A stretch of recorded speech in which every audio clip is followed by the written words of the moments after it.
Can you hear me? Can you hear me? Did I transition? Why? Oh, there we go. There. Now it's showing up on my thing that the thing's showing up. Oh yeah. So that is Sir Doctor, the professional dickhead apparently. That's Ken in the chat, who's normally in our voice chat. So I wanted to shout Ken out. Apparently Ken is working by listening to our to the stream that he would normally be participating in. So turn your head and cough. Yes, thank you, Dr. Dickhead. Very relevant for today's stream, maybe. Before we get into it, I guess welcome to the stream for those who have joined. Again, this is the Imperial News stream, and this is the Friday stream where we focus specifically on Rebel Media and some of the stupidity that they're going to engage in. And so we have... My son's running around too. We have... we were going to just have 2 clips, but something just popped on my radar. So we're going to have three clips. First thing that we're going to get into is we're going to get into a nurse locally from London, Ontario, which is where we're from. They went to the Washington, D.C. thing on January 6th and have since been fired and now have appeared on The Rebel. Apparently they appeared on The Rebel before they got fired, but they... and before they went to the January 6th thing. But now they're fired from their job as a nurse. And then we're going to watch a clip of Keean Bexte as RCMP visit him at his home. And then we're going to end with a wonderful new edition of Ben Bankas' comedic stylings. And the best part about this is I have yet to see it. It's 1 minute and 30 seconds long. It was just dropped a couple hours before we started streaming. And so we're going to watch it live on the thing. Hey, bud. I'm doing a show here. What do you want to wave at the people? Stick your hand in the thing? To the few. Oh, maybe if I turn a little bit. Okay, now wave. Maybe they'll see your hand now. Oh yeah. Okay, cool. Look, you're internet famous now. My son's just happy to be awake still. I'm not drinking alcohol as I'm on the clock, but I fear that Bankas comedy will drive me to start. Well, like I can't tell you how good or bad Bankas' comedy is going to be because I myself have not seen it. But we're going to start by introducing the 2 people who are on voice chat with me. So, Vienno, say hello. Hello. And also, hello, Dr. Dickhead. I hope your work is going well. And Elron, say hello. Hello. We miss you, Dickhead. You know, I was wondering, Ken, why you went with Dr. Dickhead, because now everyone just calls you Dickhead, which is usually a derogatory term. So, I am curious for why that was your chosen username, but to each his own, I guess.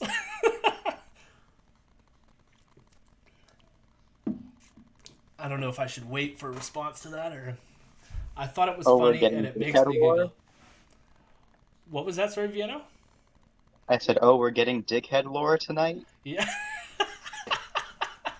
Yes, dickhead lore. Apparently the dickhead lore is just that it made him giggle. So, giggling is okay. We're allowed to giggle. The first clip, sadly, is going to be giggle-less. Very seldom giggles, but we'll watch it anyways. So, I guess I'll prime it. I'll preempt it. It's, there's this nurse. Her name's Kristen Nagel. And she's a local nurse. She was she worked in the neonatal ward, I think. NICU? I think that's where they deal with, like, infants in intensive care, basically. And she has set up a group. Let me see, just to remind myself what they call themselves here. Global Frontline Nurses is the name of the group that she created. And the idea is that this whole COVID thing is getting out of hand, and they're against masks and against vaccines. That's kind of where they're coming with this. Now, I went and looked at her Instagram, and she's someone who, we'll get into it, but she's someone who's held some iffy beliefs for some time now. But it is her anti-COVID beliefs and the beliefs against the lockup and beliefs against masking that sent her to Washington, D.C. on January 6th. Now, we're going to get into some of the framing here because I think in the video we're going to watch, which was just released a couple days ago on Rebel, she claims that it was just like she was just there for the health stuff and not what happened at the Capitol. But there's a reason why these events were together, and we'll get to that. So this claim that she can somehow like avoid any connection with the insurrection is a bit silly. But on top of that, it made some big news when it turned out that, I mean, she posted all about it on her Instagram, so people knew that she left and went to D.C. and then was present during the insurrection and flew back. And she had to like quarantine for her 14 days after getting back, but she was put on leave and has since been fired. So it is what it is. And now, since she's been fired, she's on Rebel. Now, I did find out, and I must have missed this video because I didn't really care. It wasn't like crossing. It did not enter my my preview or whatever, right? Purview. She had been on Rebel before and gave an update to one of their... I always feel weird calling them reporters, so I don't know what else to call them. One of the Rebel people. She gave an interview to one of the Rebel people before she actually went to the event on January 6th. So it was kind of like a preamble of like, we're going there and we're going to tell them that lockdowns are bad and masks are bad, and here I am going to fly to Washington, D.C. to make that known. So she did that interview on Rebel, and this is the follow-up interview now that she's been let go. So that is what we're going to be getting into.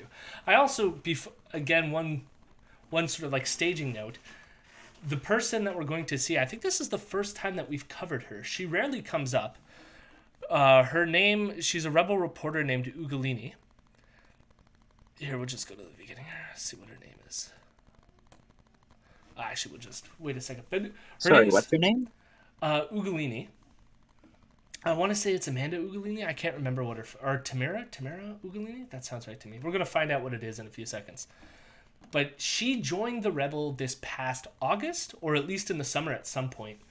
It might not have been August exactly, because she was someone who, when there was restrictions in place at the beginning of this pandemic, and I believe it was in Coburg, they had like fencing that sort of like blocked access to the beach in the summer in Coburg.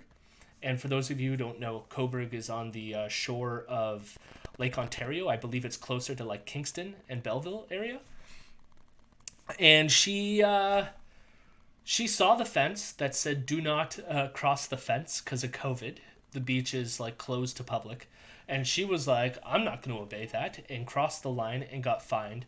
And because she got fined for that, Rebel News was like, why don't you become an employee? So now she's been an employee of Rebel News, and pretty much all her content is going to anti-mask rallies across Ontario and interviewing people as they burn masks or do stupid shit. And the reason why I never cover her is because most of her content's pretty lame. It's like just going up to like random people on the streets and being like, what are your thoughts on masks? Which is like, I don't really care about that stuff.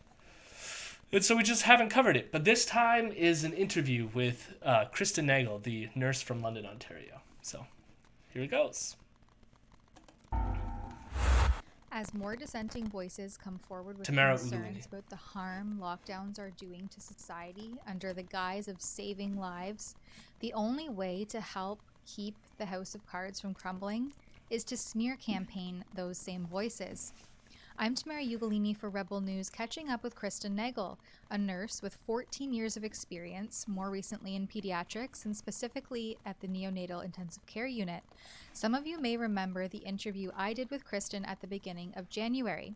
You can find that at rebelnews.com. At that time, she was getting ready to fly to Washington, D.C. to speak at an event called the Health Summit, which was organized by herself and several other nurses through the Global Frontline Nurses Initiative.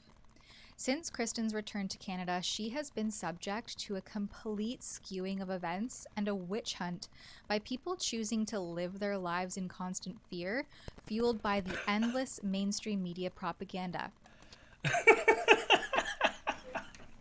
So I love the excellent framing here, right? A smear campaign. So there's like these headlines: nurses under investigation after traveling to Washington, D.C. for anti-lockdown event on day of Capitol riot. And so they think this is some sort of like smear. But if you read this headline, that is exactly what happened.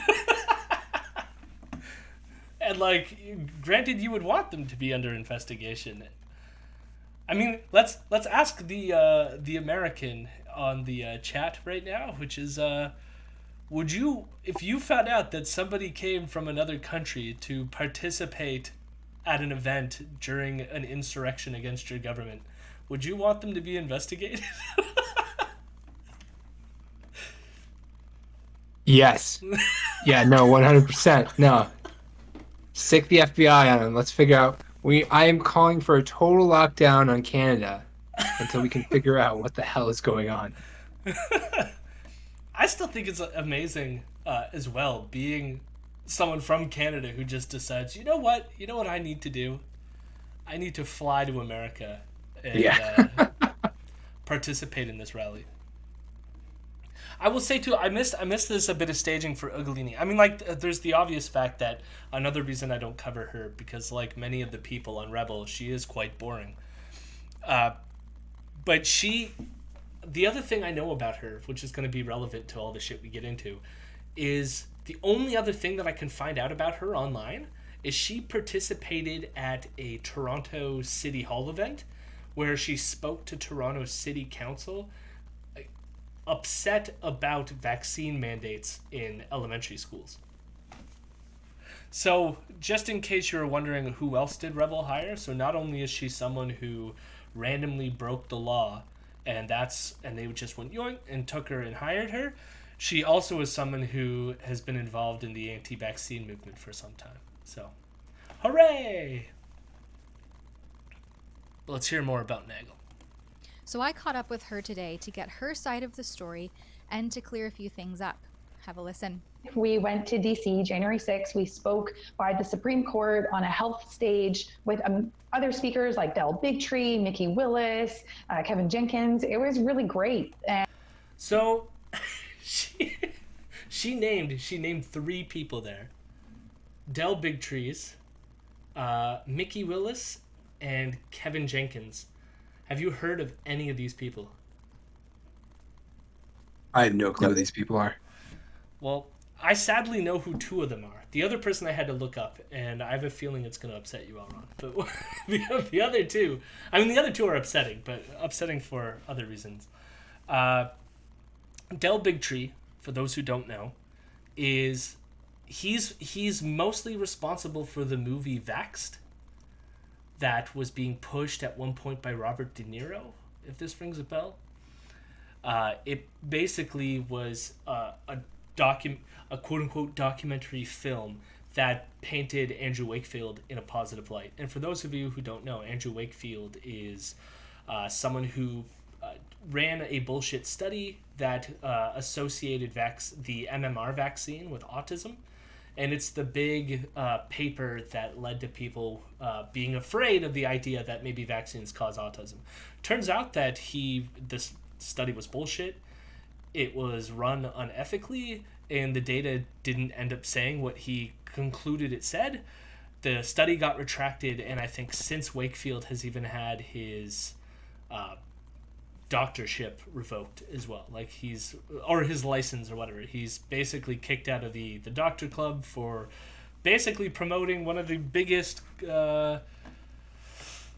I don't even know what to call it, just caused a health crisis. I mean, there's documented cases in even like Minneapolis where his work alone caused measles to increase by convincing certain groups to not vaccinate their kids. So a terrible human being who's responsible to sickness to spread.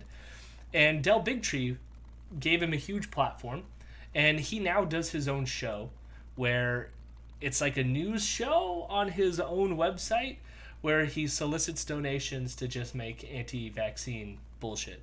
He appears on InfoWars all the time, so this is the type of like atmosphere Del Bigtree finds himself in. He's a big name in those scenes, and she's super happy. This nurse, this 14 years of experience nurse in my hometown looks up to someone like Del Bigtree. So it's lovely. Or at least she was a nurse, because now she's fired. But the other people here, Mickey Willis. So this person is responsible for the movie Plandemic. If those of you remember, this was a huge like viral Facebook video that happened at the beginning of the pandemic, the coronavirus pandemic, and it basically argued that it was some sort of like Chinese hoax, and it had this woman in it, Judy Miskovitz, that she was special. Judy Miskovitz was involved in stealing people's data, was under arrest, and she also had to leave science because of the shenanigans she was involved in.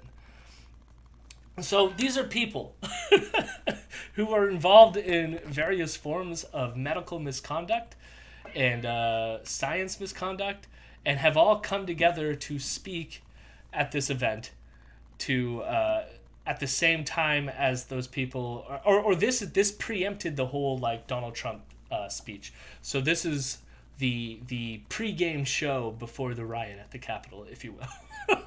And those are the two names that she brings up first, and then she mentions this person named Kevin Jenkins. Now, I can't find a ton of information on Kevin Jenkins. What I do know is that he's a bit more complicated in that he is anti-vaccine, but his goal seems to be to basically convince the black community that vaccines are bad for you. And so he is himself black, but his whole thing, I can't remember the name of his organization. It has something to do with like urban health something. I can't remember the name. And basically, he fear-mongers about things like the Tuskegee experiment, which are legitimate things and are concerning, but then goes from that to say that like somehow vaccines today are a form of like systemic racism against black people. Oh, that makes sense. Yeah. And it's like a part of me can understand like there has been racism within the medical establishment over time, and there still is some that exists today, 100% for sure. But then it's also the fact that vaccines are safe and effective.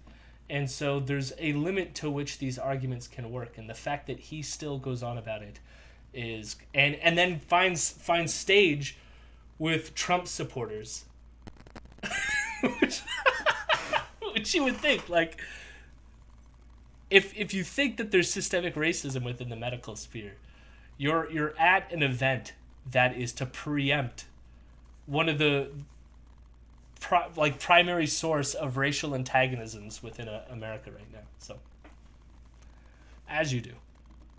But those were the people that she was so happy were at this event. And it was just the energy there from that crowd was amazing. It was so positive. Our message seemed to be received very well. And yeah, I don't know. It sounds like there's a stark contrast there between what we saw here in Canada from our mainstream media and what was reported, on CNN and some of the more mainstream news sources in the United States. So that wasn't your experience at all when you were in DC. Can you confirm that? Yeah, no, not at all. Especially the area we were at, just energies were high, energy was positive. People were just so engaged, wanting to hear us. All the other speakers were amazing. And, some of the nurses even said that we just came off that stage, just feeling, so united and proud, and I'm glad that we got our, stories across. And one of them, they left right shortly after, and it was just so sad to see how such a positive experience and something that we did and uniting to share our stories and coming together was tainted with all the news and all the media. It kind of took away from what we were feeling from, where we were on that stage. And Jimmy Doors Hair Dye, welcome to the Imperial News Stream. Thank you for following. I do. Have you Sorry, say that again, Vienna. have you ever seen that meme that's like high school bullies either become cops or nurses? No. Because this is like the energy that I'm feeling from this. Like she looks like she was very not a fun time in high school. Yeah, I don't get that vibe from her. I don't know. She just reminds me of someone who's just super into like wellness stuff, which can have like a bullying element to it, I guess. Like I feel like she would be totally judgmental to people who like me, who enjoys some food, with her judging eyes. Yeah, it's more just like the personalities, like those are just kind of the professions that those people gravitate towards because they can have power over people. Yeah. No, I mean, like... And it's kind of like, yeah, like she wants to deny people vaccines because the health gurus must be correct. Yes. But I don't know. I mean, I sense a bit of, like, weakness from her as well. Like, no offense to her, but, like, when I watched the people giving speeches, she was one of the... Nagel here was one of the few people that, like, did her whole speech just reading off a piece of paper. Compared to everyone else. Because please excuse me as I wolf down a fried burger with heaps of mayo and cheese and fermented hot sauce, Miss Judgy Face. Oh, okay. I was like, are you just telling us what you're eating right now, Dr. Dick? Yes, my guess is she would judge. Like, her whole Instagram is all just like, here's the wonderful, healthy meals I cook nonstop. And I think she's a big proponent of raw food, which is, good for you. But it's also this idea that, like, they never... You can tell already that they're avoiding the bigger context of what's going on here. Because it's like, okay, you had this thing at the Capitol, right? But what she's saying is, like, I'm not going to talk about it. She's never going to address the points of what happened. It's more like there was this thing... Like, our thing was the thing, but then this other thing tainted it. Or whatever, right? And I will say, too, like, their event, the anti-lockdown portion of this Trump, I don't even know what to, like, concert? You know what it reminds me of? It reminds me of when I used to go to, like, big festival shows. Like, Warped Tour was a big one back in the day. And you wouldn't just have one stage where a band was playing. You would have, like, side stages where, like, other acts were playing. And that's kind of what this, like, atmosphere reminds me of. Is, like, you had the main stage where, like, Trump, Donald Trump Jr., all those people were speaking. And then you had this, like, side stage, which was, like, even though... So, like, at Warped Tour, you would have, like, the main, like, pop-punk acts would play on the main stage, but then you would have, like, little side emo indie stage or something. So it's like they're on the side emo stage where they're playing the health hits, whereas on the big stage you have like voter fraud. And so it's like there's a sense in which like they're both a part of the overall event, yet each side stage had like their like particular focus. And I will say their stage area was not as well attended. So I mean, good in the grand scheme of things that maybe the people who are denying vaccines and masks was less attended. But at the same extent, I'm pretty sure all the people who were at the other stage also were anti-maskers and anti-vaccine people as well. So it is what it is. What we experienced. Mm-hmm. So this was two very separate events. Now, you didn't experience any violence, any aggression, no rioting. What was coined, I think, even as domestic terrorism.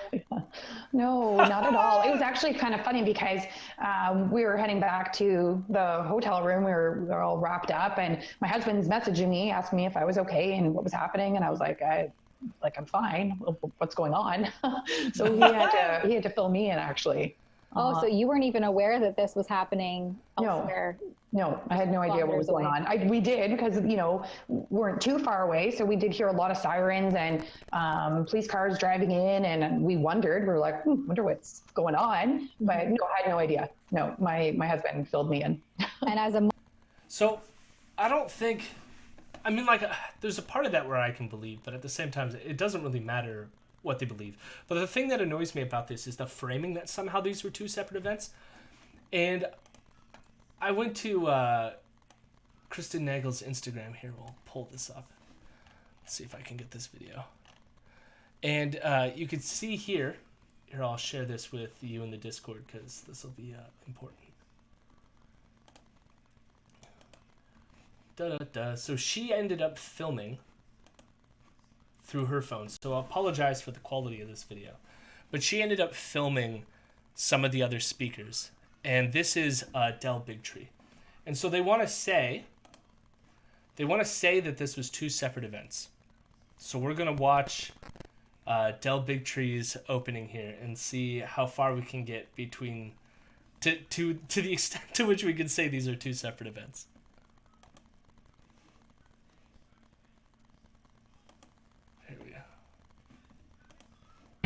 From my nation. Yes. We are all tired of being told that we should just believe in the system. And I want to tell you that when I come here, I come from a very specific investigation. I've been investigating the safety of vaccines for over 5 years. After being a producer on the CBS talk show, The Doctors, I came upon the story of a whistleblower inside the CDC named Dr. William Thompson that came forward and said, we are committing scientific fraud at the most important government agency in the world. We're lying to the public about the safety of vaccines. That started a journey I never planned on being on. So before we finish this up, notice the boycott China flag on the side here. And I'm also going to point out, or if we go back just a bit, you could tell there was Trump flags flying at this event as well. So for people who want to think that these events are separate, but we'll continue. I wish I could tell you I believed in the CDC. I wish I could tell you that Tony Fauci cares about your safety. I wish I could tell you that this pandemic really is dangerous and the reason you're wearing masks all over this country is to protect each other. I wish all of that was true so that I wouldn't have to be here. I wish I could believe that voting machines worked and that people cared and that pollsters were allowed to oversee votes in a free country. But none of this is happening. So. Totally separate. Oh, you sound like you have something to say there, Elron. No, it's just existing in this moment. Go for it. Yeah, totally separate. And also here we got Kristen Nagel's response to this. Drop truth bombs. One last thing, before we move away from her Instagram page, but I did find this, which was lovely. So this is a local ale house that has as their sign, Kristen Nagel fired for exercising her right to speak and protest. Oh my fucking God. Welcome to China. So remember that. Remember that. And, when you're going for a nice cold one, know which place not to go. Sounds about right to me. But yeah, she's a real one, Kristen. Here, I'll go back to resharing. But yeah, if you try, they're going to try their best to separate these things. And it's just, you can't do it. Because again, it was like the pre-show. Roger Stone eventually talked on that same stage as Del Bigtree. Roger Stone, who got pardoned by Donald Trump, and again is an InfoWars person and all this fun stuff. So it's like, for them to claim and play this game like it's two separate events, it's like, fuck off. All right, I think it's sharing for you guys again, so let me know if it's good. Mom and a nurse who's there to speak about specifically health problems. I assume that you probably wanted to steer clear of anything siren and frantic related. Absolutely, yeah. I don't want to get involved in that. So I love to, like, it's like, you're a mom, so therefore you would want to avoid some of this stuff. Meanwhile, as a mom, you took the time out during a global pandemic to fly across country lines to go speak at a rally promoting the idea that vaccines are bad for you and that you shouldn't wear masks. As I don't mom, see the problem. What's the issue? Well, listen, You just said a bunch of true things. My kids got smallpox and they didn't die. They're immune now. It's fine. We should all get polio. We should all get everything. It's that natural immunity, yo. No vaccines. Just give actual live virus to everybody. Vienno. Do not listen to Vienno for this advice. Dr. Dickhead's now asking for polio for all. The thing, I wish these people like understood basic facts about this stuff, because like it is true that like getting a virus can confer an immunity, but it's like the reason why you want to like attenuate the virus or do things to it such that it's less effective when you get the vaccine is because even having the virus, even in a mild form, can cause like bad shit. Like people who get measles don't necessarily die, but they'll get things like encephalitis. Like, having water swell in your brain is not good, you know? And they'll play it off as like, well, people aren't dying anymore from measles, so therefore we don't need to vaccinate. As if, like, brain damage is good or worth having. But since the last time we spoke, like I said, back before you went to the DC rally, and at that time, your employer had put you on an unpaid leave for essentially speaking out and advocating for some of these policies that you called contradictory to ethics, and wanted to see some of the more ethics brought back into these policies that, I mean, the separation of babies, the masking of birthing, laboring moms. And so now, since your return back to Canada, you have officially been fired from your nursing position. What kind of smear campaign have you been at the forefront of since your return to Canada? So honest, straight shooting journalism. What smear campaigns have you been under? Jesus Christ. And some of this too is like, one of the policies was women wearing a mask while undergoing labor. And it's like, that might be a good... Like, the people who are going to be delivering your baby as you're huffing and puffing during labor, like, might not want to get COVID from you, even though you're delivering a baby. Like, and here's the thing, it's like, as someone who's been present... I don't know, maybe I could call my... Hey, wife, how would you have felt if you wore a mask during labor?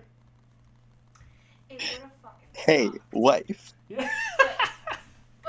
But would you have done it? Yes, it would have sucked, but of course I would have done it. Yeah, yes, it would have sucked, but of course I would have done it. So there you go. I got my anecdote trumps her anecdotes.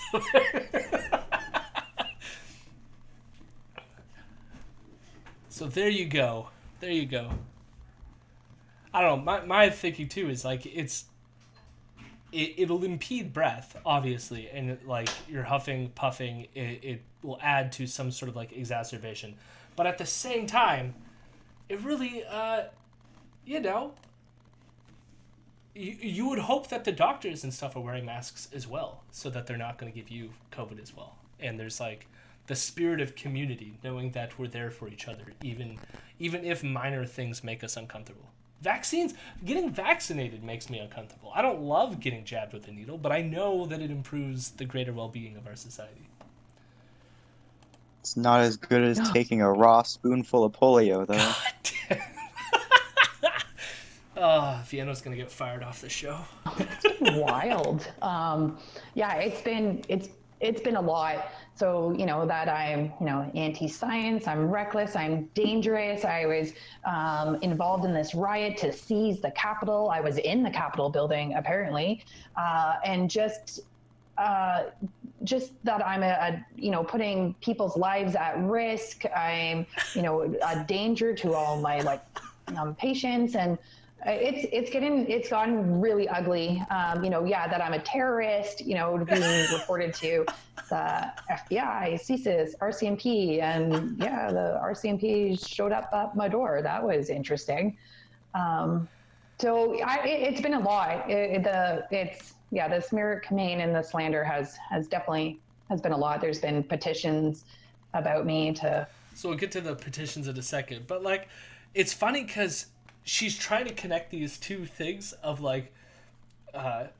people are saying I'm reckless, that I'm a danger to their health, and all this, and I'm like, yes to all of that, for telling people that vaccines don't work and to tell them not to wear a mask during a global pandemic. Yes, you are dangerous. Yes, you are bad at your job. Yes, yes, you are putting people's lives at risk. And then she'd be like, they're calling me a terrorist, and it's like, okay, you were present at a rally that turned into an insurrection, so at least I don't mind the RCMP investigating you. I don't think it's a big deal for them to investigate you to find out what were your intentions for being at an insurrection in another country. But yes, you are all of those things, except for maybe if you want to stretch the definition of terrorist to include someone who wants to spread disease in your society, then maybe. Yes. Yeah, no, I'd like you to conclude that. Thank you. That sounds pretty terrorizing. Yes. What is this? Kristen Nagel is an RN working in the neonatal intensive care unit at London Health Sciences Centre. She has been responsible for anti-mask rallies and I can't read that, to DC. Oh, and traveled to DC for a fake nurses summit. Okay, nice. To claim mandated masks are... Anyways, so it seems here that the main argument is that she went to this thing and promoted anti-science stuff. I'm reading the rest of this. I see no line here mentioning anything about the Capitol insurrection.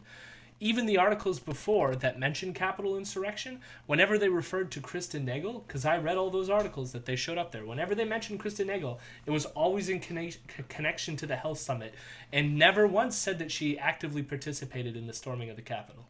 But they're seemingly throughout this whole interview trying to conflate that whatever witch hunt, whatever slander and smear campaign that exists is to try to connect her to this fucking Capitol riot, when clearly everyone is just like, no, you are an anti-vaxxer, anti-mask dipshit who flew across into another country during a global pandemic to promote people spreading disease.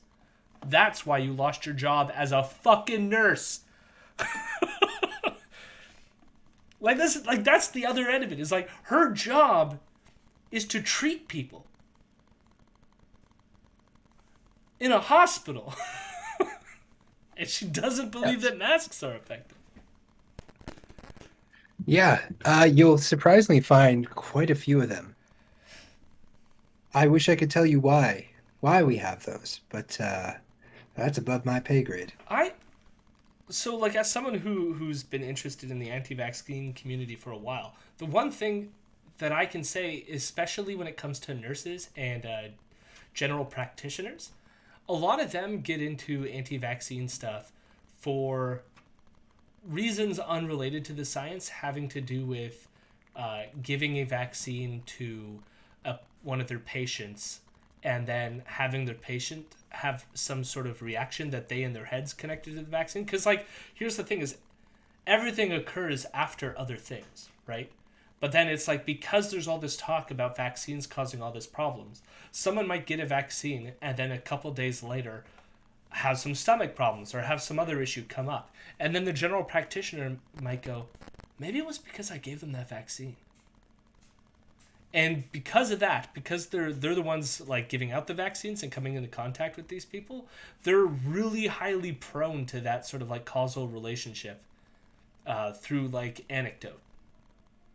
Whereas, like, what they should be doing is realizing that anecdote is not data, and that when you actually assess the broader public and run huge research studies with huge numbers of the population, these correlations disappear. They go away. They don't exist. There is no causal relationship between vaccines and all these illnesses that people like Kristen Nagel think exist. But my guess is, as someone who worked in a neonatal ward, that she's going to come into children who have to be introduced into intensive care shortly after they were vaccinated and be like, was this because of the vaccine? Maybe we shouldn't have vaccinated them. That is if I had to put some psychological guess on it, my guess is that has a lot to do with it. The other thing I can guess is that she has a lot of, like, you know, raw food, health. What was I found one image of her promoting chakras back in 2016. So, you know, it could just be that she's someone who has always believed in stuff like this. So, you know, make sure my license is revoked, and yeah, it's just it's been hello, ugly. Tony. Mm-hmm. And you can confirm that you have followed protocols upon your return to Canada. You know, the quarantining. You were safe in the way that you conducted yourself while you're in BC. An elected official who makes, you know, an extravagant amount per year, you can travel abroad and go to St. Bart's and fly to Hawaii. And here you are as a nurse trying to speak out and save lives, because you've seen that lives are being damaged and hurt by these policies. And as we see, any dissenting voice is just vilified. You just yesterday rallied with other health. Pause that for a second. This argument always frustrates me. So the Rebel keeps bringing up this idea of, like, all these, like, politicians or people in positions of power who travel to other places when there's travel restrictions on the rest of us. And they'll say things like, well, look, these people get to travel and they're not losing their jobs and they're not receiving fines. Some of them have resigned from various positions and some have been kicked out of others. But some of them remain where they are, even though they have traveled, and were just like, you know, I'm so sorry and I apologize. And here's the thing. They use this as a kind of gotcha. But it's not really a gotcha, because I still think that these politicians that are traveling are terrible fucking people and shouldn't be traveling. But to me, it's like, I don't understand why they feel that way. They want to use it as a kind of gotcha, but they don't even believe that the vaccine is real. It's like they're mad because they're like, we should all be traveling, rather than being mad at the fact that someone is traveling because this virus exists. Right? So it's like, I don't think, again, Nagel is being reprimanded here merely for traveling. Hello, Siegelbaum? Siegelbaum. Welcome to the show. I don't know that she's being reprimanded merely for traveling outside of the country. I think she's also being reprimanded for the fact that she doesn't believe vaccines are effective and she's a registered nurse. I think that has more to do with it. That could be relevant. I wonder what the nurses' union response to this was.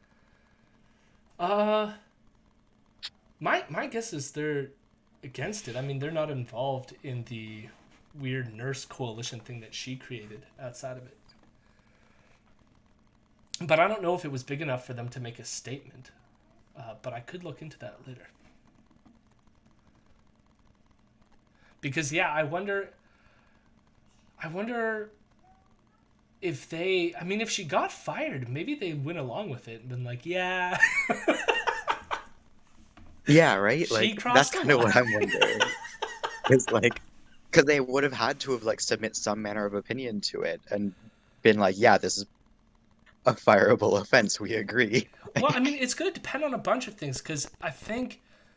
Because part of, like, involved in the union is, like, you would have to file some kind of grievance, right? And it could be that she'll just say that, like, I don't want to fight this, and she's walking away, and then they won't have to do anything. There's no way that she is just walking away, though. She might. I mean, like, this is the second time she's been on Rebel. She promotes, like, health food stuff. Like, my guess is she flew all the way to DC with a bunch of grifters who've left their medical careers to be a grifter. So she could see some sort of opportunity here to use, like, I got fired and, like, kicked out of my occupation, and now I'm a renegade telling you to eat raw foods and to not get vaccinated. Buy my book, you know? See, but my hope is, like, she tried to file a grievance and then the union was like, no? Like, what? Yeah, that would be an amazing thing. And have, like, the actual, like, a nurses union be like, no, it's against your roles as a nurse to be anti-vaccine. Who is the union for the RNs at... She's at Vic, or... I can't remember. I know, I want to say OPSU. I feel like OPSU does a lot of them. I know LIUNA is, like, the main... Is it like the regular nurses, but every... Like, because there's registered nurses, and then there's the other kind of nurses, and because Canadian union systems are stupid, they're all represented by different unions, and I think OPSU might be the, like, administrative staff. I know OPSU does do nurses, but I don't know at what level or, like, what kind of nurses or whatever. And I didn't know LIUNA did nurses. I thought they were more construction workers. But maybe they do both, and I'm just confused. But if it's LIUNA, LIUNA's pretty right-wing, too. They're kind of terrible. For example, they supported Doug Ford. They were one of the only unions that supported Doug Ford. So. Really? Yep, for that construction money, because they're a construction union. Which is why, again, Doug Ford, when we were locking down businesses and stuff, kept construction sites open as an essential service, even though it's arguable whether they are, in fact, an essential service. Okay, now I'm wondering if I have it wrong on what nurses you... Yeah. But we'll move on. But yeah. I don't know, it's complicated. I do know that some nurses that I know are definitely under OPSU. But I don't know how that breaks down, though. Healthcare professionals, specifically from within Canada, who are also coming forward now to speak out against this COVID narrative. Mm-hmm. Yeah, it's been really great. So since we announced the Canadian Frontline Nurses, the Canadian chapter from the Global Frontline, we had just a massive response and emails coming in of nurses from across Canada that want to speak out, and PSWs and RTs and doctors. And it's been like overwhelming in like a very positive way. It's been amazing just to see people wanting to come forward. So yesterday we recorded all these statements and testimonies, and some people came on live, like streamed. They streamed in and recorded their statement. So we're putting this together as we speak, and this should come out early this week. And we're really excited to start getting these voices heard. And unfortunately, so many of the people that have come forward came forward anonymously. Right? So we read the statements on their behalf, but there is so much fear about speaking up and having a differing opinion and challenging the narrative. There's a lot of fear about losing jobs and licenses, and it's really preventing all healthcare professionals from coming forward and really being able to state their concerns and challenge the narrative of what they're seeing. This is so frustrating. Not all. Oh, sorry. Go on and say. Not all health. No, it's okay. Sorry, my bad. It's not all healthcare professionals, though, is it? It's not preventing all healthcare professionals from speaking their mind. It's just preventing the ones that have like a really, really ignorant opinion. Yeah. Yeah. I mean, but that's like a full. This is what all these people do, which is this: we're not allowed to speak our opinion. We're being censored, and if they just like allowed us to, all these people would come forward. Well, why do you think that there's ramifications for coming forward on this shit? Because you're promoting things that go against what you got your fucking degrees for and what you got hired for. Like, there's a process in place. There's, like, people who do research, and then they come to you and like, here's the research we do. And then you're going to go, no, I believe that I have my own research. It's called I meditate and I eat raw foods. So, like that's not how it works. So it's like you went to school. They taught you things. Those were the things that you should bring to your occupation, not like whatever woo it is that you picked up online. Yes, but have you heard of sacral chakras? Yeah. That's where your drive is. That's where the energy to make a baby comes from. So I've been told. Yeah. Yeah, she had a post saying that we all have electromagnetic waves in us, and the energy permeates all children. Tony also says Canadian frontline nurses, only members are 2 nurses that got shit canned. Yeah, so like she went with someone else from Canada to this thing, although she's the only one from London, Ontario. But it's just, again, it's like a fundamental misunderstanding of how science works, and like, I don't know, it would be like being hired as an engineer and be like, I believe in a different kind of physics. And it's like, well, yeah, but we're not going to build a bridge that cars drive on made of straw, you know? But my different physics, why aren't you letting me express my differing opinion and allow me to build some roads? Yeah, that's a good point. Yeah, I'm beaten. And like that, it frustrates me because like this is only, I don't want to say allowed, but this, you can only get away with it in medical careers and psychology and anything that has to do with symptoms that are not always perfectly defined, right? So a lot of like the reason why people believe things like pseudoscience and stuff like this has to do with the fact of like, when you get sick, you'll have vague symptoms. Like, I just don't feel well. My stomach feels off, right? And pain itself is subjective in many ways and can fluctuate based on like how much you want to think into it and like conceptualize it. And so it's like these things are vague symptoms that fluctuate even with things, even with your like psychology. And so they can get away with like, yeah, well, like I had these vague symptoms and then I ate a raw food diet and it made everything magically better for me. And so therefore I know everything there is to know about everything, and you need to like forget the entire medical establishment. I figured it out. But you never hear that about engineering. Because engineering doesn't necessarily revolve around like vague things, right? I mean, you do have the people who come up with like perpetual motion machines or whatever. That like obviously can't exist within physics. And of course, when they try to present their perpetual motion machines, there's always something giving energy into the system. But it's like health is just prone to all this bullshit because it relies on people's like sort of self-perception of their own feelings of how their body feels and stuff like this.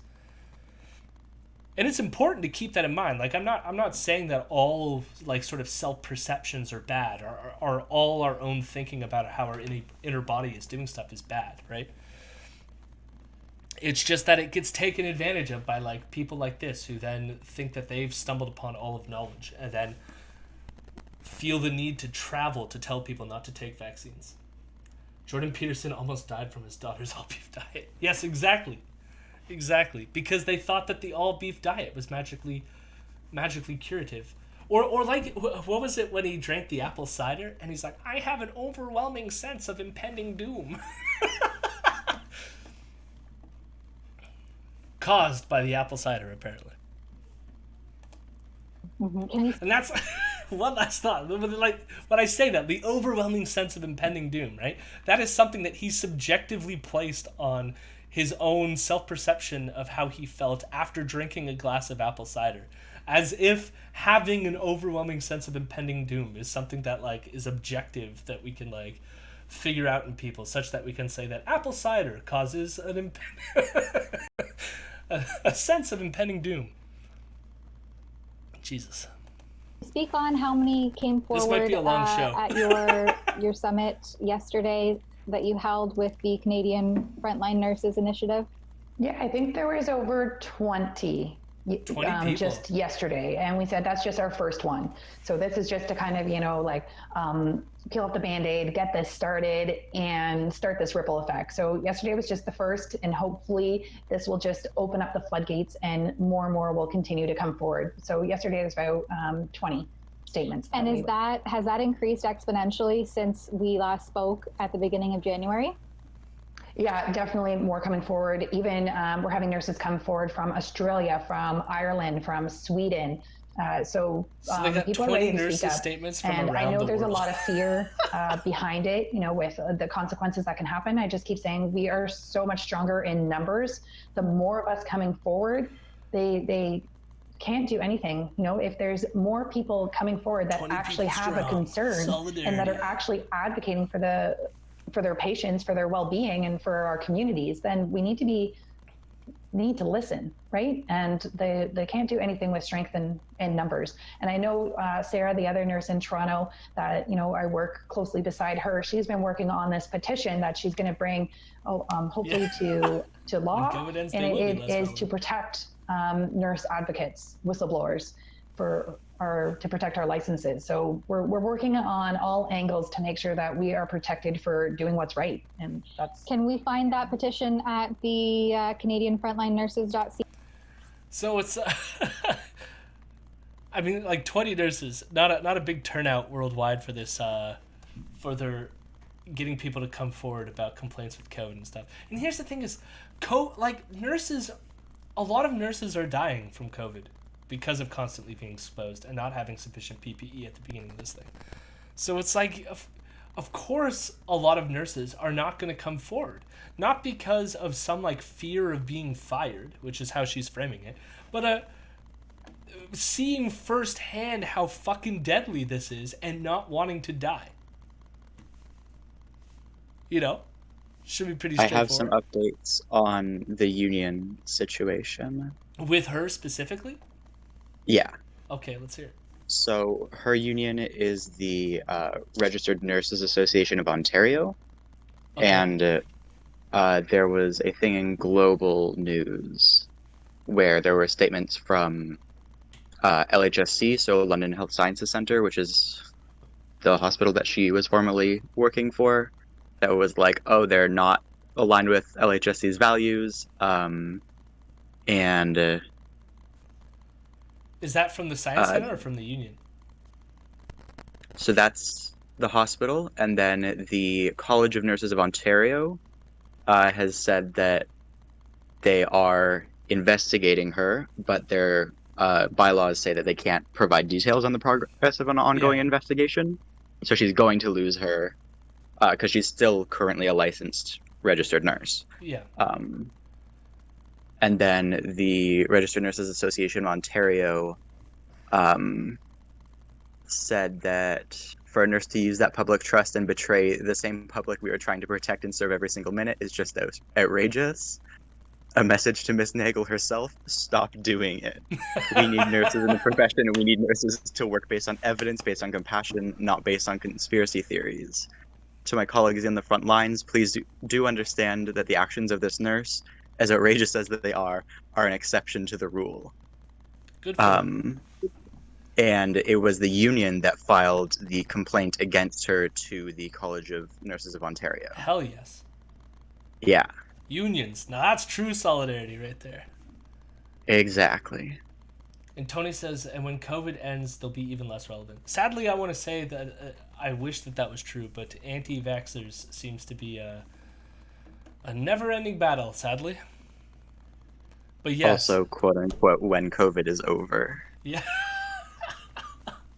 Listen, Vieto, I'll only accept a certain amount of doomerism on the pod.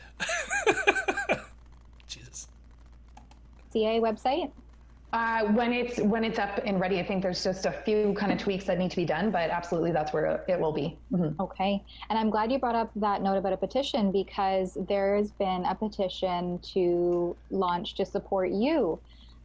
So maybe you can tell us, change.org, someone has launched a petition essentially calling on your hospital and your union to back down. And it's even better when in context. Well, it started because there was an initial petition that was calling on my hospital and my board of nursing, College of Nurses, to terminate me and revoke my license. So that's the first petition that came out.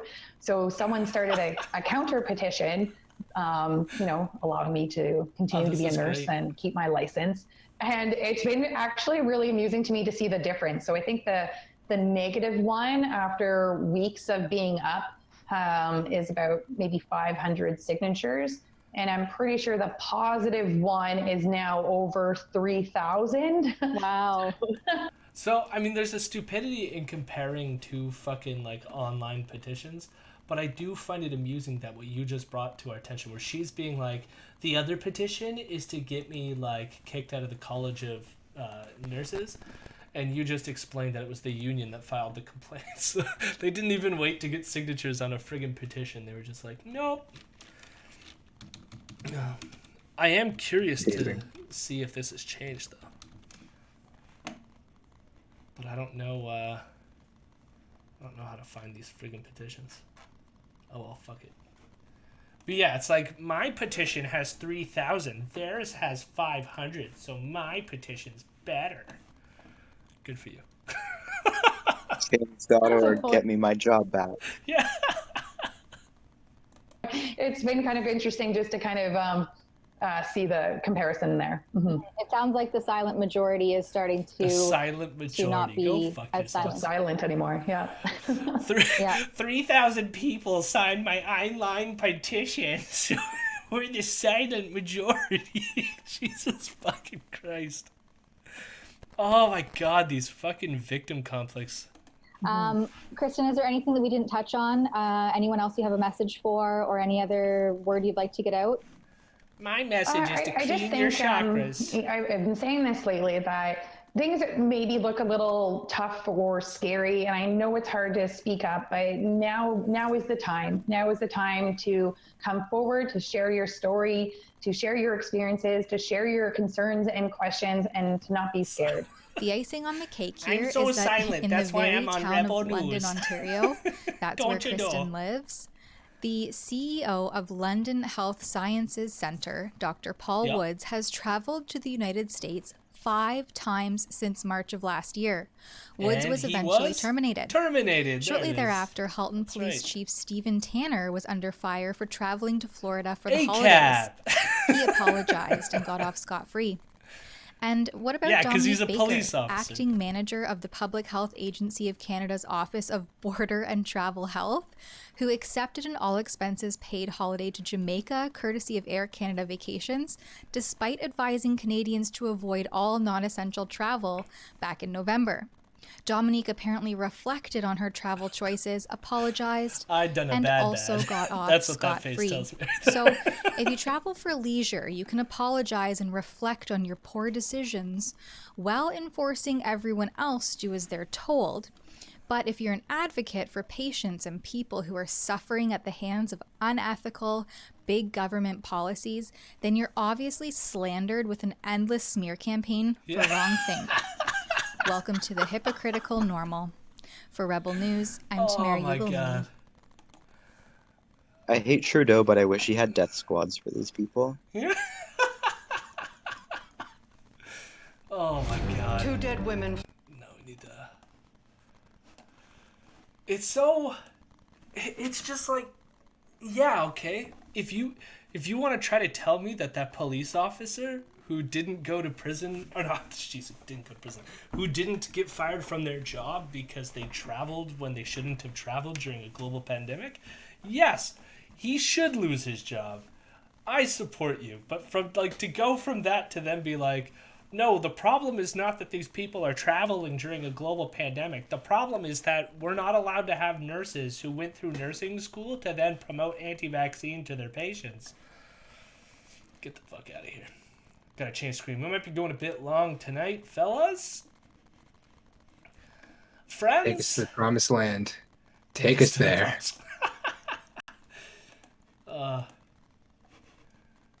We might be able to get through this one a little faster because this one's just for the laughs, pretty much. So for those of you who don't know, actually, first I'll read what happened in the chat here. Quality feels like oppression when you spend your life in privilege. Correct. And that's like they're privileged assholes. They both are. The anti-maskers are some of the biggest loudmouths, and their fringe conspiracy theories. Yes, I mean that's the thing. Is like we're the silent majority. That's why like we can only get 20 people around the world to sign this thing, and we'll hold like. My favorite is when they hold their like rallies in town and only a couple people show up. It's like good for you, good for you. So now our new one. For those who don't know, the RCMP came and visited Keean Bexte. And Keean Bexte, because he's special, filmed the entire thing. I don't know if he clearly probably selected what he released, but this is him interacting with the RCMP at his house. And so we can enjoy that. And I'll fill in the details as we go, because I think it's going to be clear that it's relevant to a segment we did a couple weeks ago. So. Warning. And again, if you can't hear it, let me know. Told to come give you a friendly reminder. You can Oh yeah, I should be aware it's for your own protection as well. Yeah. Police skip officers ahead. just Oh, knocked. a little too far. They always do the Justin little bumper. Trudeau's police officers just knocked on my door, and they threatened me. They pulled out a tweet of mine and told me not to go one step further. So I love like the immediate framing. I was threatened. They threatened me. All right, so let's read what his tweet was. You know what? Our pothead prime minister really pissed me off, so I'm moving up the schedule. I've interviewed military personnel, and I'm going to publish sensitive documents that were leaked to me. Enjoy, Justin. This will bite. Sign up to receive it. Keean is going to publish Canada's nuclear launch codes. Get fucked, Mr. Trudeau. So, and he says something like, we'll just fucking listen to it again. Jesus Christ. They pulled out a tweet of mine and told me not to go one step further. Not to go one step further. Now, so what does he say? He was threatened, and he's told not to go one step further. And we'll see to what extent this holds up. China doesn't need spies when Keean releases all our military secrets. Oh, here's the thing is, he already released what I think he's talking about, and I'm almost positive that I know what it is, but we'll get to that in a second. And it's not that big of a secret. In my publications that expose their boss, Justin Trudeau. This is Canadian journalism in 2021. No, not for everyone, I suppose. If I worked for the CBC, the cops wouldn't have come to my door at my home, where I live, where my family lives. Do you think he thought about like how he was going to frame this shot in the setup? I don't feel like he actually would have this clean of a kitchen. But then again, if I worked for the CBC, I wouldn't have dared to have published. I don't know, he has a girlfriend or a wife, This right? document- I feel like she doesn't get to do anything else. Fair. So he's going to hold it up here. So. Dared to have published This document. So it's a little bit not legible here, but I will say this is the exact document that we broke down just a couple weeks ago, which was the document indicating it was released January 22nd, and it indicated that there was some soldiers who were athletes, military personnel who were athletes, who participated in a military athletic competition in Wuhan back in October 2019. And it turns out some of those people got sick, and the letter was saying that it's likely not COVID. But if it is, if you do a test at your doctor's, we'd like to have that information. That was kind of all this was. And all it was a letter that was sent to the soldiers that participated in this athletic competition, and Keean got a hold of the document and interviewed one of the soldiers, but like I don't know how much veracity there is to it. They covered his voice. But our favorite part about watching that clip was when the soldier or person who worked on the plane or whoever the hell it was talking about the symptoms or whatever they were sick of. He basically said that people were shitting and pissing themselves in the shower. Oh, I remember this. So wonderful. And the thing is, well, Vienna brought up a good point, which was that, like, what disease causes people to spontaneously piss in the shower? And the other thing is, like, even though there is some relationship between COVID and some bowel issues, there's no evidence that COVID causes people to, like, just shit themselves uncontrollably in the shower and piss themselves at the same time. The thing is, too, like, they're on vacation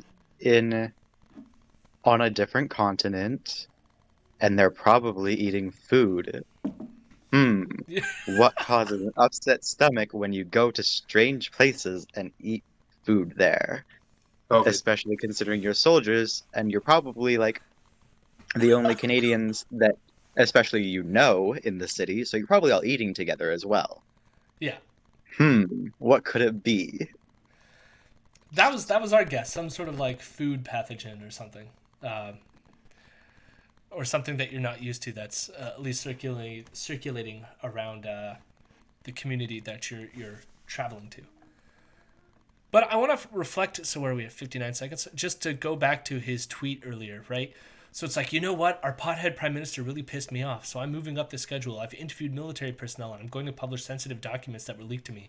Enjoy, Justin. This will bite. Enjoy, Justin. This will bite. We covered that like 2, maybe 3 weeks ago. Has anyone heard about it in the mainstream news? Did it really bite? Did it really have the snap that he thought that it would to bring down the prime minister? Because as we covered in that story, and I think we're gonna like hit a bit of it here, the story doesn't really make like nefarious sense, because in Keean's head this is evidence that COVID started earlier than was initially suspected, that it started in October or earlier rather than the December-November timeline that people currently believe is the accurate timeline. But it's like, why would that need to be covered up? Like, his idea is that somehow if this information gets out here that the virus was actually probably started in October, that somehow this will bring down Trudeau, who's covering up China, who's covering this up. But it's like, why would China cover it up? And why would Trudeau participate in the covering of it up? But none of it makes any sense. It's so stupid. The funny part too is that, like, because they also don't believe that it's that serious. Yeah. So it's like, oh no, China and Justin Trudeau were covering up what we think is a mild cold. The horror. But this is the thing that's like weird, because they started off, because we've already showed this on our live streams and on the podcast as well, which is that back in April, Ezra was riding the COVID is a Chinese created biohazard that's destroying us all, that masks work, that asymptomaticity is a thing. Ezra was on that back in April. And now they're like, COVID isn't really that harmful. We should, like, lockdowns and masks don't work. Vaccines are bad. All that fun stuff.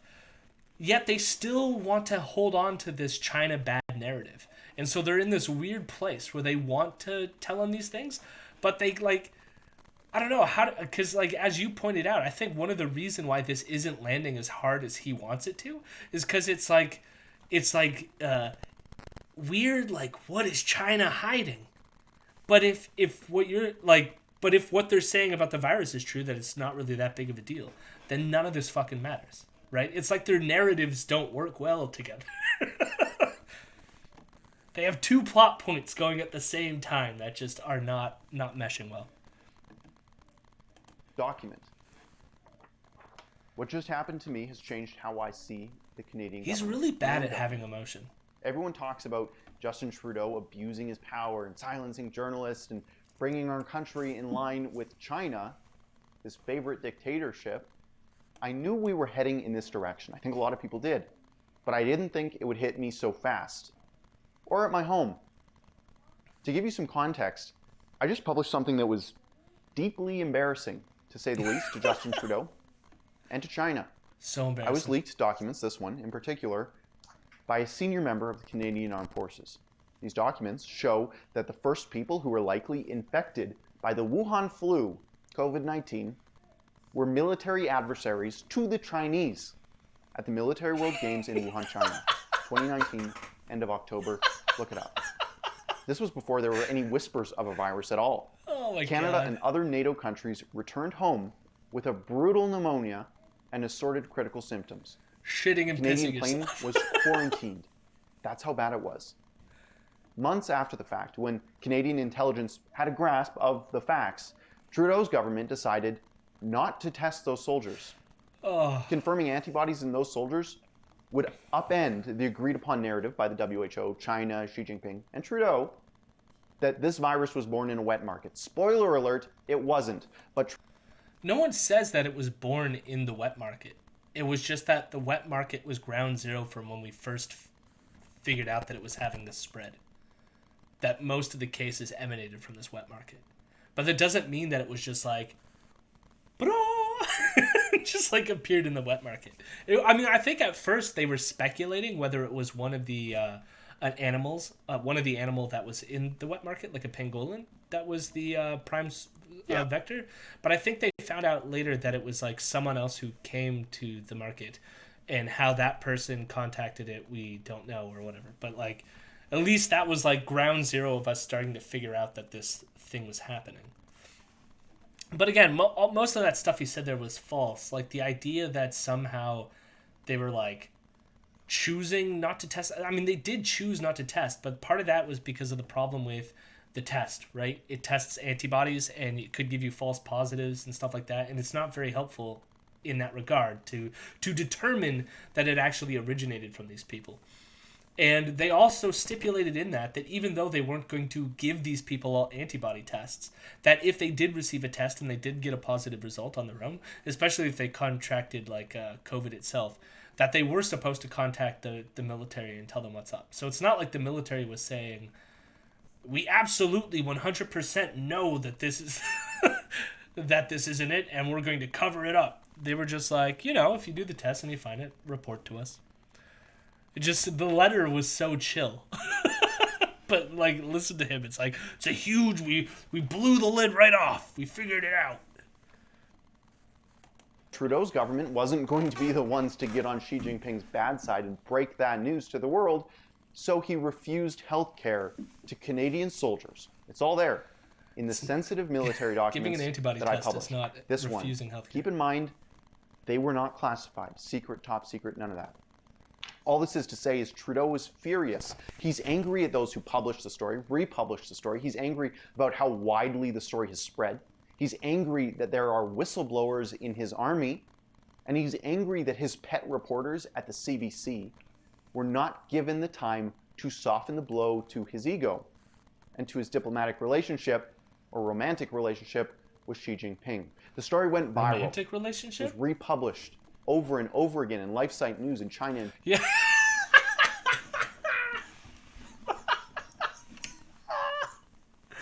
It was News.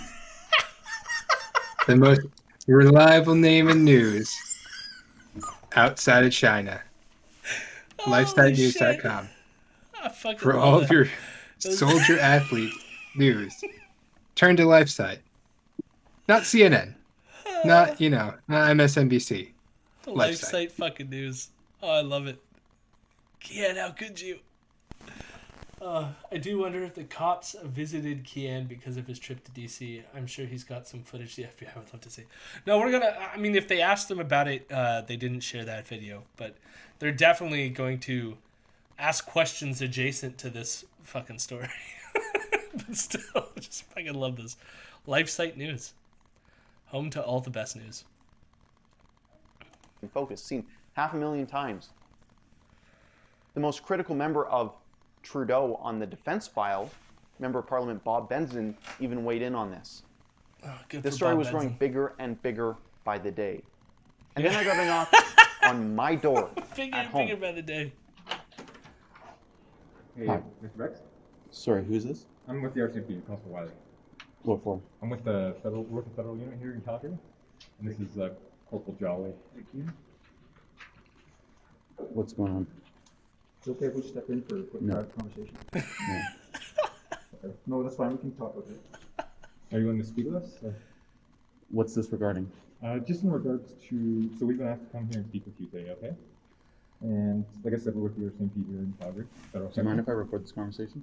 Well, prefer if it's private. We're not recording anything. Just because we want to chat with you. Yeah. About what though? What's this? I'll explain it, okay? But we prefer if it wasn't recorded, but that's... Well, I mean, I have to. Okay. Okay. So it's in regards to a tweet that was sent out January 8th. You know which one I'm referring to? No. Okay. A tweet. They came to a reporter's door because of a tweet. This is the one they showed me.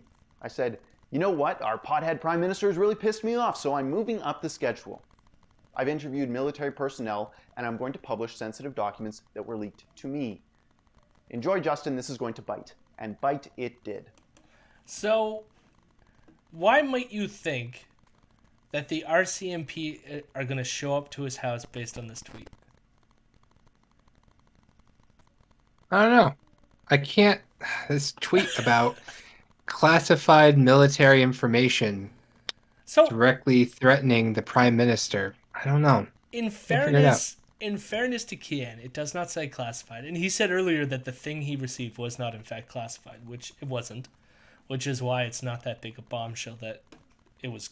Because here's the thing is, the Canadian government mailed this out to a bunch of soldiers. My guess is, like, usually if it's classified and you mail something to soldiers, it'll say not for public or some other shit like this, right? But mailed this thing to them. So it's like any of them could have just gone to the media and been like, look at this letter I got, right? But then it says here, to publish sensitive documents. Now, to me, it's like, okay, that doesn't necessarily say that you're going to be releasing anything that would violate a law. But if you're the RCMP and you're monitoring Keean, maybe because, as Siegelbaum pointed out, that this person ended up traveling to America during their insurrection, right? If these are things that are happening, maybe maybe they're looking into him, find this tweet, and go, what are these sensitive documents that he's talking about releasing? Maybe we should come have a talk with him. But he's like, oh my God, over a tweet! Over a tweet! For some perspective, the RCMP just came to a reporter's door about a tweet. This isn't just the cops, right? The fuzz, the 5-0 in town. This is the RCMP, Canada's equivalent to the feds, to the FBI. And just like in the United States, they do the bidding of politicians, most notably politicians in Ottawa, and Justin Trudeau. It's not quite how it works. Just wanted to let you know that we reviewed the items that you had put out there, and there's no issues with any of that, okay? We're not worried about materials that's non-classified, okay? What it really comes down to, we've just been asked to come here, just because of some of the nature of the text, that it was sensitive material potentially. Sure. I published the military documents weeks ago. They knew what was in them. They knew what the story was about. And they knew that I followed the law. They knew I didn't break any law. The information that I published was surely sensitive. It was deeply embarrassing to Trudeau, but it was not a violation of any law for me to publish it. They knew this perfectly well. So we've been asked to come here just as a professional friendly reminder. I know in your journalistic job, you meet with people, sources, exchange information. I get all that. Yeah. It's just to be cognizant that if you do come into sometimes a classified or sensitive material, just be aware that possession or acquisition or distribution could be an offense. So I don't know if you're familiar with the SOIA, Security of Information Act. That's mainly what will deal with this. I'm not an expert on it. You can Google it and it'll give you kind of a summary of what it is. Sure. And even kind of like it'll help explain kind of what might be classified or sensitive. So that's all. We're just doing our job. I'm not an expert on it. So I love it. I love it. You're this police officer just doing his job. I just came to talk to you, let you know, be careful. Well, I got to make fun of that guy. Fuck him. Well, ACAB and all that. Should they be coming and saying this? I don't know. But part of me shows this is actually showing the privilege of police to fucking Pasty Boy here. In that look how chill and non-confrontational they are. And they're giving a legal preemption. They're like, hey, hey buddy, we don't want you to break the law, so we're here in a friendly consultation to let you know that this law exists, and if you're going to publish stuff that you happen to get through like secured sources, make sure that you do it legally, buddy and pal.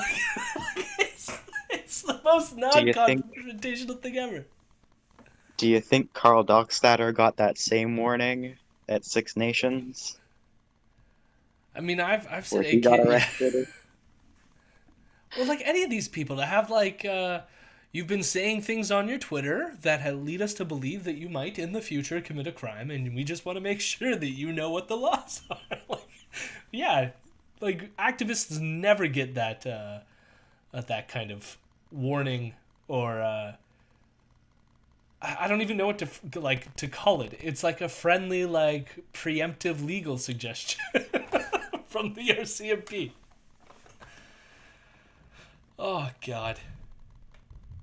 Let's get this straight. The RCMP came to my home as a professional and friendly reminder. Nudge, nudge, wink, wink. Yeah. Don't look at my gun. Oh, so you don't like being threatened by the cops, teach me huh? about an act that they're apparently not even experts in. So why them? Why the RCMP? Well, it's because they'll tell you in a moment that their command comes straight from Ottawa. Told just to come give you a friendly reminder if you do come in touch, be aware it's for your own protection as well. Yeah. Could you tell me who told you to come here? Was it like your superiors in Calgary or in Ottawa? Well, we're on behalf of the RCMP, our bosses. Mhm. Obviously, you know, our main bosses go all the way up to Ottawa. All the way up in Ottawa, eh? I wonder who could possibly be there and who would be so upset that I published what I published. So that's So he thinks Keean thinks that he is so in on it that his fucking tweet was sufficient for Justin Trudeau to call the RCMP and send them to friendly ask them about a law. We're just here to friendly remind you that this law exists, and even though you haven't broken it yet, and we saw what you produced with your sensitive documents that you supposedly got, just know that if you get that kind of information, that there's laws against leaking classified information, and then you might want to check them out. That apparently came all the way from Justin Trudeau at the threat of gunpoint, right? They had guns. Keean's afraid of the fact they had guns. What an idiot.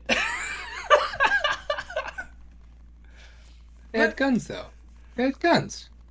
We know, but here's the thing, is it's so obvious what's happening here. Keean isn't actually threatened. Keean doesn't actually feel this way. But this is a marketing opportunity. All of this is a marketing opportunity. Which is why these fucking people shouldn't have come to his house in the first place. No, come on. No, he clearly feels threatened. Look at him. Look at him. Yeah. Look at his face. Look at his fucking face. Look, that is the face of someone who's been threatened. He put on a mask because he was afraid that they would shoot him if he didn't. He was startled. He was so startled. Oh my god. The whole, like, he thinks that Justin Trudeau personally ordered them thing is funnier too, because, like, it's a lot more likely that just some RCMP manager saw this when they were doing their daily browsing of Rebel News and was like, oh shit, I really don't want to have to arrest my favorite journalist, Keean Bexte. Oh, that's depressing, but probably, yeah. That's more likely to me than somehow Justin Trudeau is calling the fucking shots here. Did I break any laws? No.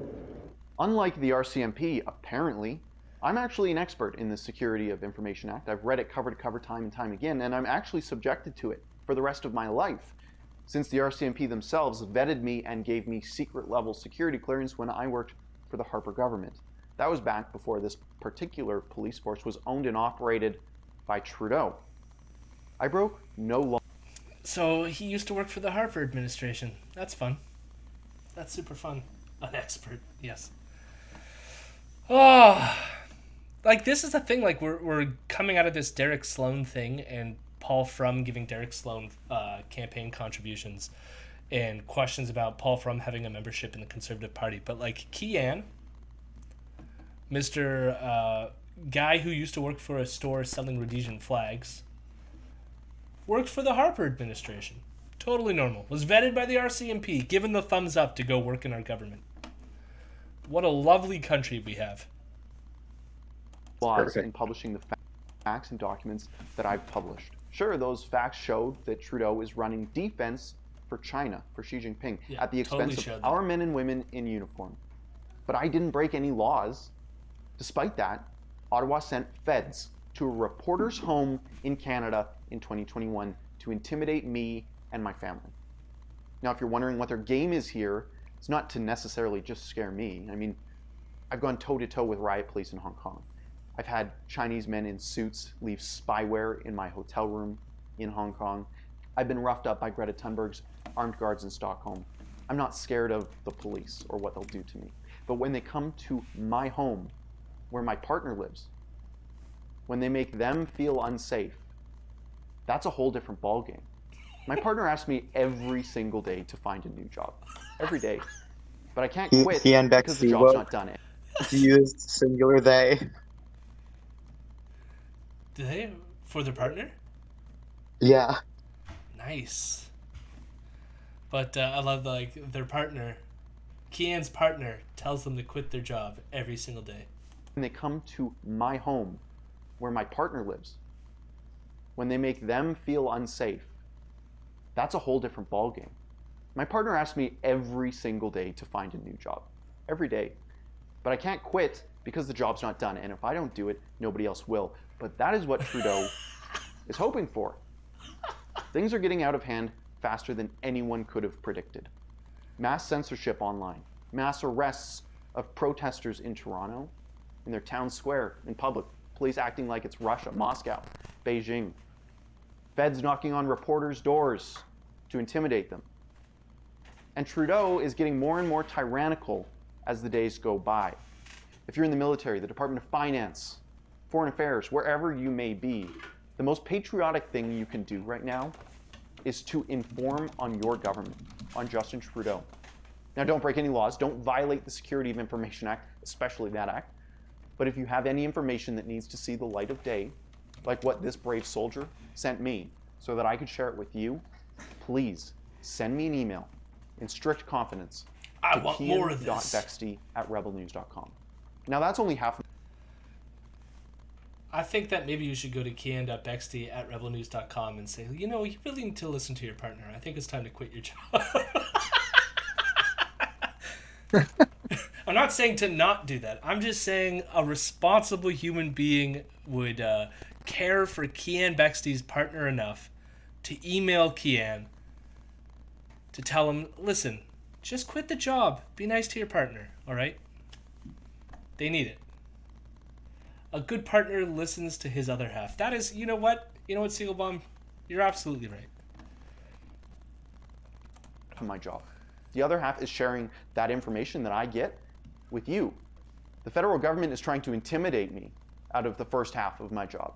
And Silicon Valley, well, they're trying to roadblock me on the second half. The best way we can protect ourselves is to bypass Zuckerberg and Jack Dorsey altogether. That fucking ending. The thing is, how do I say this? Keean, I feel like if he really felt threatened, he would be a lot more animated. But the other part of me thinks that he's just not good at being animated. Like, he's just such a boring person that what we just witnessed was him being animated. That was the most animated that Keean could be. You know, like, if it was at the point where, like, police officers are showing up at my door and my wife's, like, going, you gotta quit your job, Jody. I would not be as, like, look at me in my kitchen. I am Keean Bexte, and I am upset, and I'm angry, and, like, let me just try to say things with a bit more exertion to suggest that I'm really upset right now, you know? Like, have some human emotion, Keean. Comes across like a fucking robot. All right, Keean, that's lovely. I do suggest you should write Keean a lovely letter. Be polite. Don't be mean to him. Just tell him, listen to your partner. It might be a good time to quit that job. There's always new and better jobs on the horizon. Okay, so We're gonna close with some Ben Bankas as a treat. Oh, fuck me. Ron loves the Ben Bankas. Listen. No, why? No, why do you like him so much? Explain. Why do you have such Why do you want to father him in his comedy?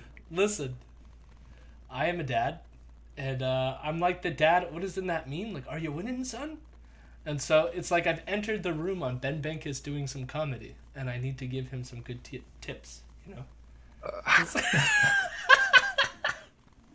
Are you doing good comedy, son? He's never doing good comedy, for fuck's sake. So this is this might be really terrible. This is the first time that we're going in blind and live. And so it's 1 minute and 30 seconds. It'll probably be less than that. You haven't given it to us on Discord yet. Oh, okay, good. I gotta do that. We need to... Yeah, no? Yeah, no. Gotta give Elron I think it would be worse hearing Jody reference the Ben Bankas bits without seeing them. I did appreciate how we did it last time. We went through the whole thing and then came back to it. Gotta get that Discord game correct? Yes. It's we're near the end of the stream, alright? And thanks for following Kentucky Fried Comrade. Much appreciated it. And everyone should go check out their content as well. Great lefty content. They're on Post Revolution is your show, correct? Did I get that right? I feel like that's right. And my cat wants to say hi. I guess maybe we'll have some cat before we have some Ben Bankas, since Simone wants to yell at me all of a sudden. Okay, Simone, say hello. Say hello. You're too stupid to know where the camera is. Just meow. All right, now go meow somewhere else. She's probably gonna stick around and meow. Okay, it's 1 minute 30. We're gonna blast through it. Ben Bankas, right-wing comedian, champion of Rebel News. Here it goes.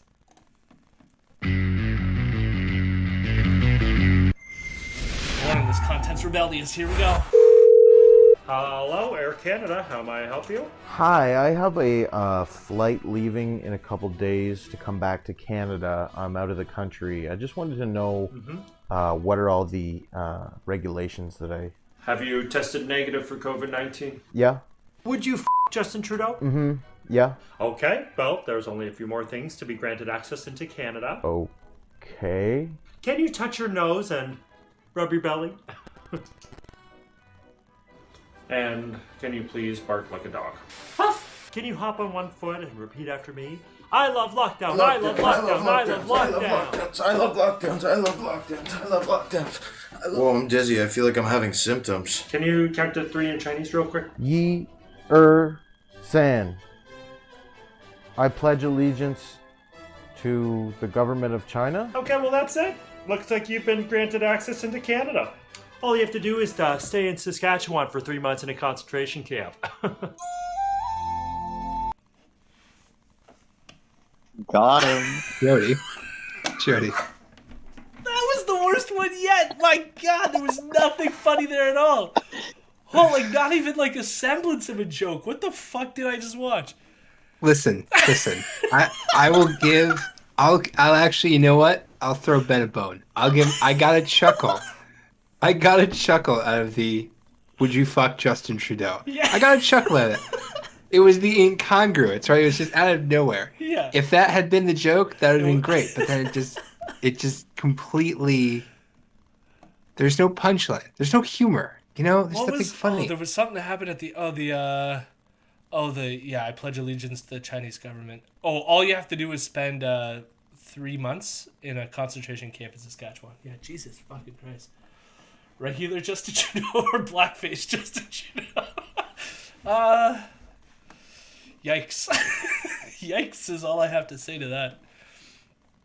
Oh my God. At least again, there's the elements of absurdity. There's it's close in proximity to a kind of Tim and Eric sketch. It's just Tim and Eric sketches are funny because it's so absurd and it's not really necessarily making a point. It's just like when they were using the hand sanitizer in the last one. It was like and like those kind of exaggerated funny moments. And this is just that was just pure absurdity. I'm glad that they're at least giving Ben Bankas' partners on, I assume, Twitter as well. Because otherwise, And who is this guy? Isn't that his partner? No. His partner This is somebody else? Let me pull up the other one. God. And we'll do a side-by-side comparison. I'm pretty sure it's someone else. The partner was the person who poured the coffee all over themselves, right? Yeah, I could swear that's the same person, or maybe...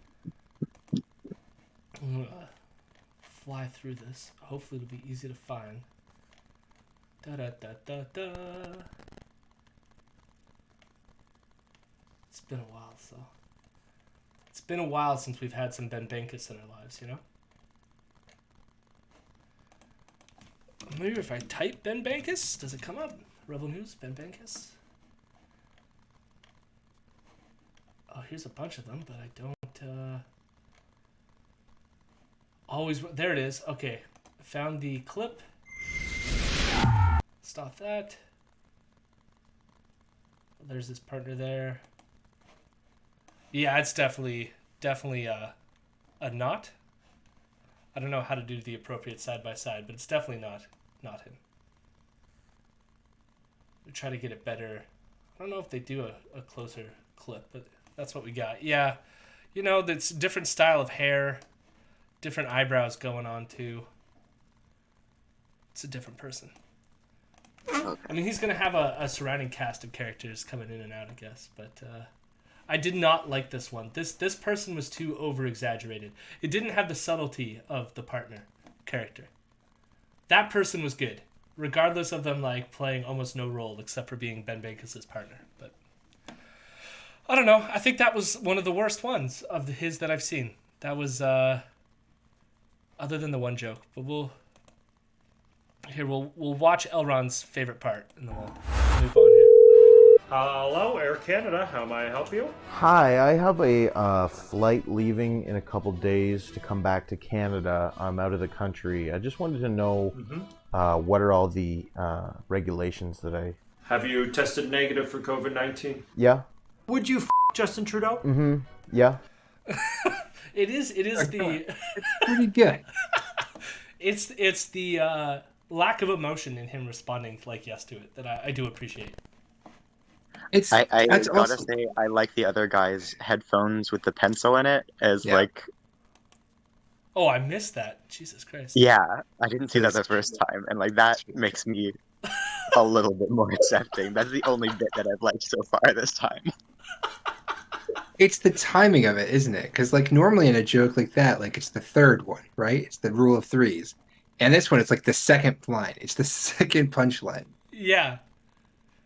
But then it goes completely to that talking point. Yeah, exactly. When it's a funny joke, it's great.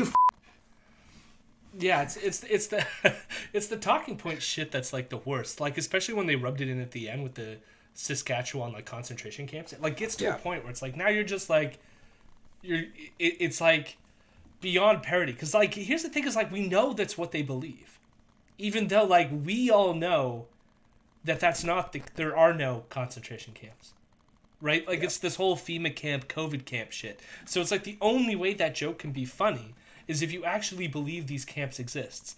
And when they don't exist, to us, who are smart enough to know they don't exist, the joke doesn't land.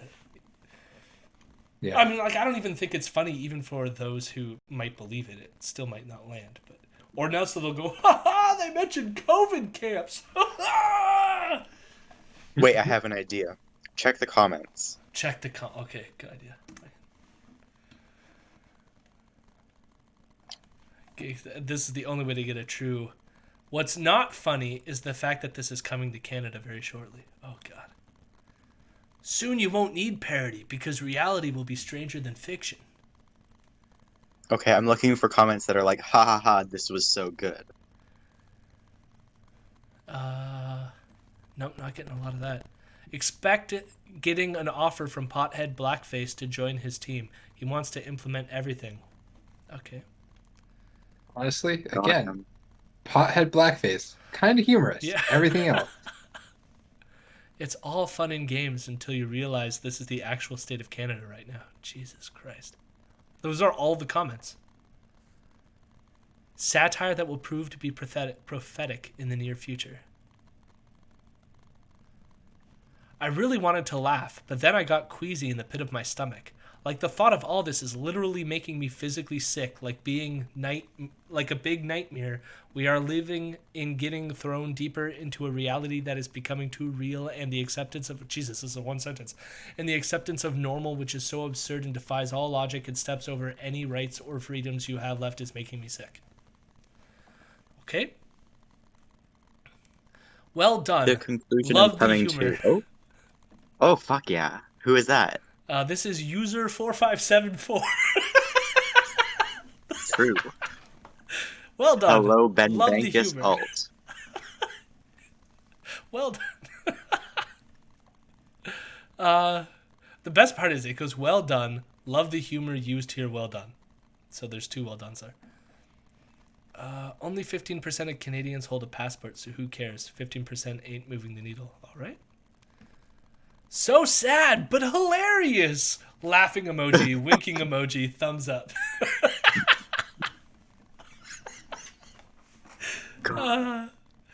This would have been funny, but it's actually happening. Jeez. Surprise, Saskatchewan doesn't want them either. The Liberals are not killing the airline travel industry or the hotel industry. They're making sure that it's gone, finished for good. Okay, that's... All right, here's a good one. This plandemic is a hoax. All deaths in care homes is due to overdose of flu vaccines. Secondly, PCR test or COVID test is meaningless. If you run 35 cycles or more, you are positive. If you run less, you are negative. Thirdly, COVID vaccines are experimental mRNA, which cause disease, not prevent it.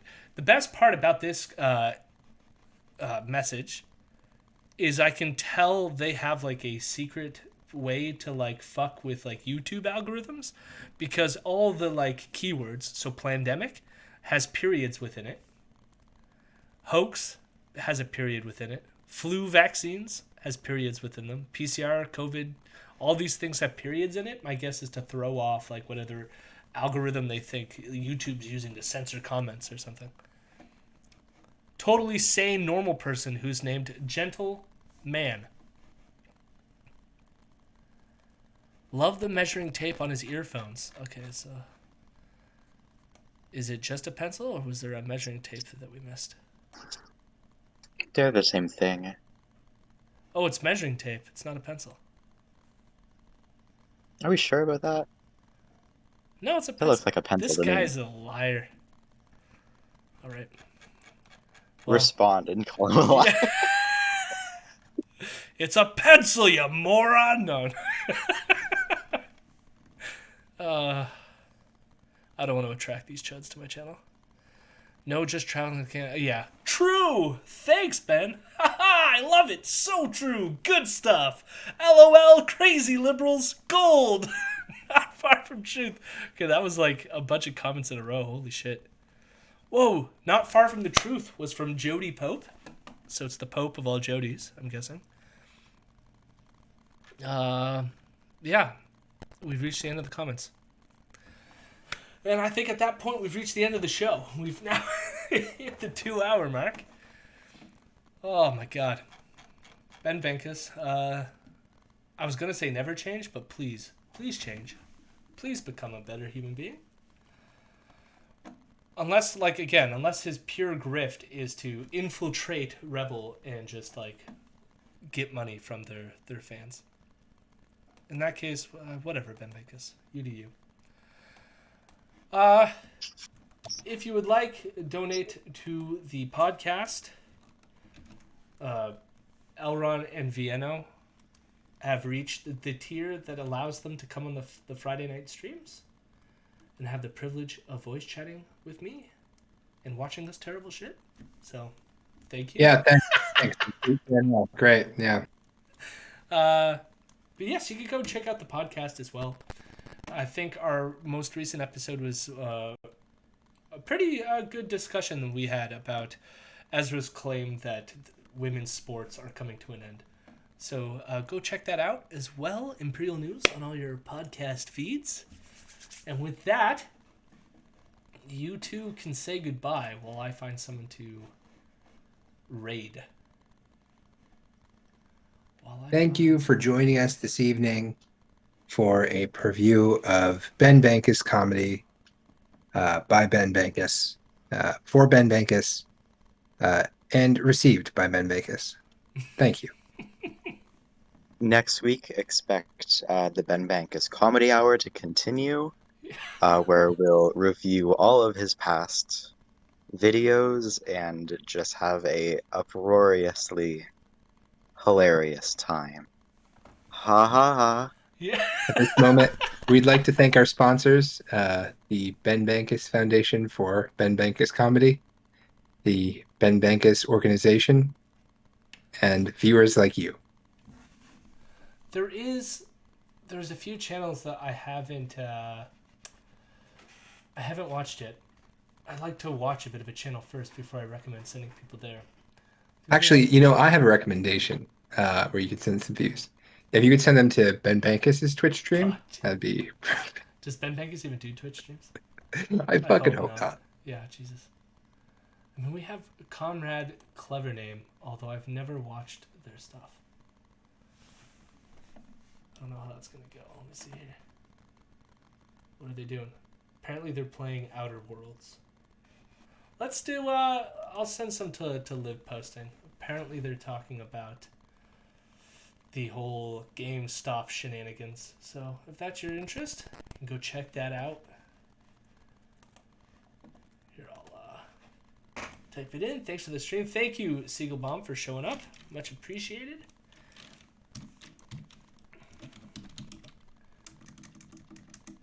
Oh, I can't remember how to do it. /raid? Live posting. All right. Let's see if it's going to do it. Looks like it's doing it. Thanks for coming out for the stream, and have a lovely and fun time. Goodbye!